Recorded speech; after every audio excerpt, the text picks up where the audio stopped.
भाई के लन अलग ही लेवल के बेरोजगार होते हैं वो लोग जो बहनचोद खाली समय में फ्लिपकार्ट और अमेजोन स्क्रॉल करते रहते हैं। मैं भी था पहले ऐसे बेरोजगार और सिंगल भी। एक बार तो मैंने बहनचोद एकदम कठोर तपस्या की जिससे प्रसन्न होकर ना भगवान भी आ गए। तब ना मैं इतना ज्यादा ठरकी था कि भगवान से बोला कि भगवान जी प्रोसेस से चलिए, पहले मेरी तपस्या भंग करने के लिए अप्सराओं को भेजना था, उसके बाद आपको आना था।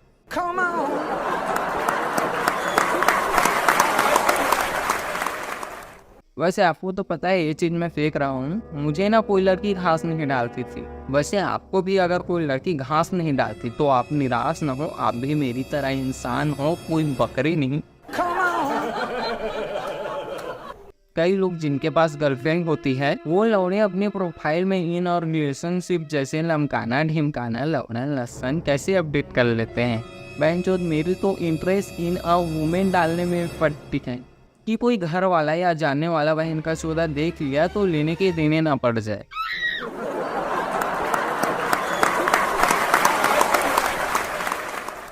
क्योंकि बहनचोद हम उस घर के आदमी हैं जिसके बचपन में गर्मी की शिकायत करने पर उसे आइसक्रीम नहीं खिलाई जाती, सिर गंजा करवा दिया जाता है।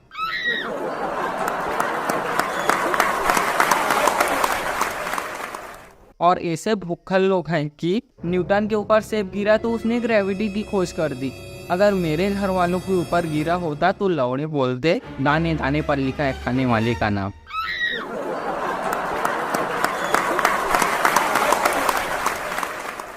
नाम से याद आया, कई बकचोद लौड़े अपने गर्लफ्रेंड को इतना ज़्यादा प्यार करते हैं कि उनके नाम का टैटू बनवा लेते हैं। और कई बहन के लौड़े ऐसे होते हैं जो अपने पूरे प्रेम काल में अपनी गर्लफ्रेंड को छोड़ नहीं पाते और अपने मन को तसल्ली देने के लिए उसे सच्चे प्रेम का नाम दे देते हैं।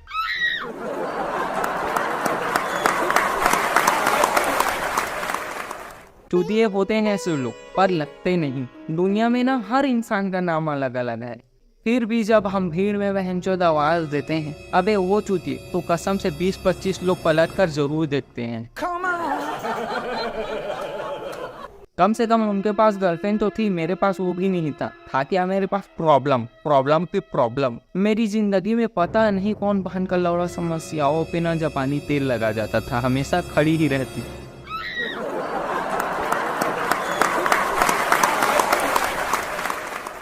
बड़े बुजुर्ग कहते थे कि जले पे ना टूथपेस्ट लगा ली, तो लौड़ों ने टूथपेस्ट में भी नमक डाल दिया। तो ये भी एक जिंदगी में प्रॉब्लम है, लेकिन मुझसे ज़्यादा प्रॉब्लम ना मेरे एक दोस्त को थी। उसे मिली सजा उसकी गर्लफ्रेंड से दिल लगाने की, नज़र लग गई थी उनके प्यार को जमाने की। उसके कब्र से निकलते हुए दोनों हाथ कहते हैं कि बस आरजू रह गई लुचिया दबाने की।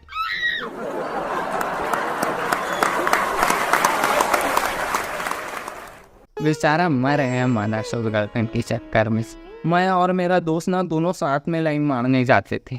कुछ लड़कियां तो बहनचोद इस कदर खूबसूरत होती थी कि मैं मन ही मन खुद को रिजेक्ट कर देता था।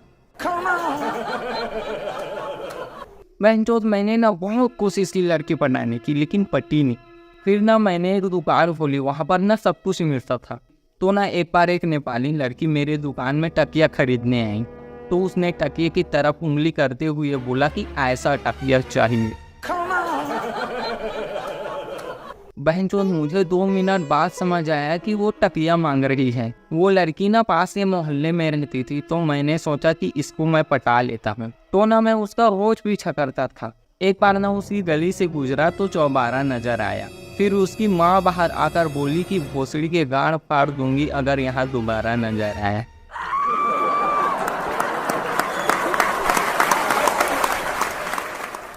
यह सुनकर बहनचोद ना मेरा धड़कन रुक गया। फिर मेरे दिल का ऑपरेशन हुआ। तो ना दिल का ऑपरेशन करते करते एक मादरसो डॉक्टर ना जोर जोर से हंसने लगा। तो नर्स ने पूछा तो बोला पहली बार मुझे मौका मिला है दिल खोल कर हंसने का।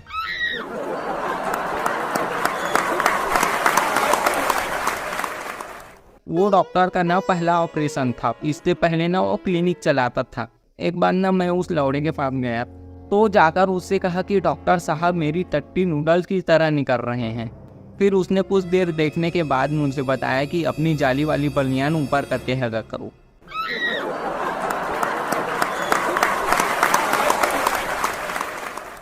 फिर ऑपरेशन के बाद उस लड़की के माँ ने मुझसे पूछा कि नौकरी वगैरह करते हो या ऐसे ही आ गए मेरी बेटी से प्यार करने। अब बहनचोद उसको कौन समझाए कि भाई के लन प्यार तो बेरोजगारी में ही होता है, नौकरियां देखकर तो अक्सर शादियां होती है।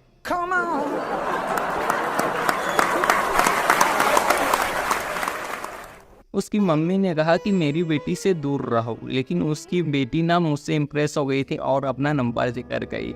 फिर हम दोनों बात करने लगे। एक बार ना उस बहन की लौड़ी ने मुझे प्रपोज करके सरप्राइज कर दिया, वरना ना मुझे मेरी जिंदगी में कभी सरप्राइज मिला ही नहीं। बहनचोद मैं तो अपना ना बर्थडे केक भी लेने खुद जाता हूँ।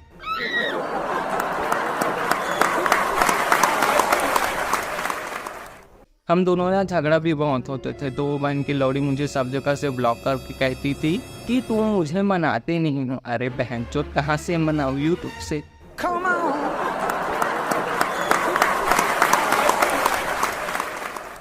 मैं उसके चक्कर में ना 24 घंटे मोबाइल पर लगा रहता, तो मुझे मोबाइल की बहुत लत लग गई थी। 24 घंटा मोबाइल चलाते रहता था। बहनचोद पता नहीं हम किस मुंह से अपने बच्चे को कहेंगे कि मोबाइल रखो और पढ़ाई करो।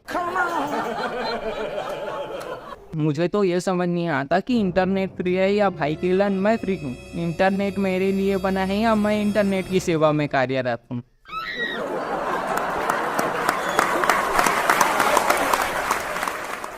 फिर ना हम दोनों की शादी हो गई। पहले मैं सोचता था कि बहनचोद लोग शादी करके पछताते हैं तो शादी क्यों करते हैं। अब जाकर समझ आया कि अक्ल बादाम खाने से नहीं आती, ठोकर खाने से आती है। हमारी शादी में ना मैं फोटो खिंचवाने के लिए बैठा था।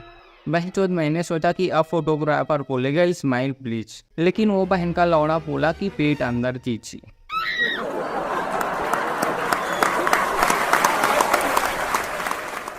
मैं ना बचपन से बहुत मोटा था। मम्मी दूध देती थी तो समझो मोबाइल 98% चार्ज है, फिर भी मम्मी ना चार्जर लगा रही है। शादी के बाद ना मेरा सुहाग रात बहुत अच्छा हुआ। मुझे ना सेक्स के नियम पहले से पता थे। सेक्स के ना 2 महत्वपूर्ण नियम होते हैं। पहली बार इस तरह करो कि दूसरी बार कभी मिलेगा ही नहीं, और दूसरी बार इस तरह करो कि पहले कभी किया ही नहीं।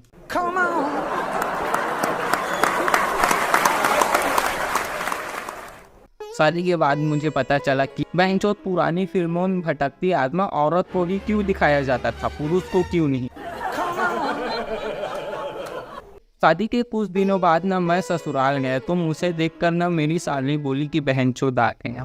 तो उसकी माँ हैरान होकर बोली कि बेटी ऐसा नहीं कहते। तो वो बोली अरे माँ रिश्ता वही सोच नहीं।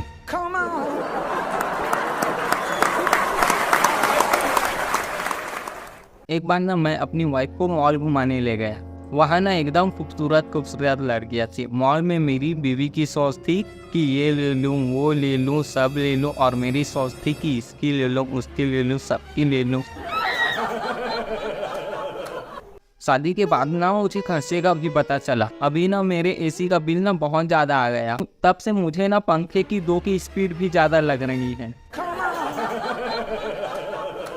और ये भी पता चला कि जब महिला ना घर के काम करते करते थक जाती है, तो ना पति या बच्चों में से किसी एक की समझ जरूर आती है। तो मेरे बच्चे तो अभी बाहर गए हैं और मेरी वाइफ ना अभी पोछा मार रही है, तो आज मेरी समझ आ गई।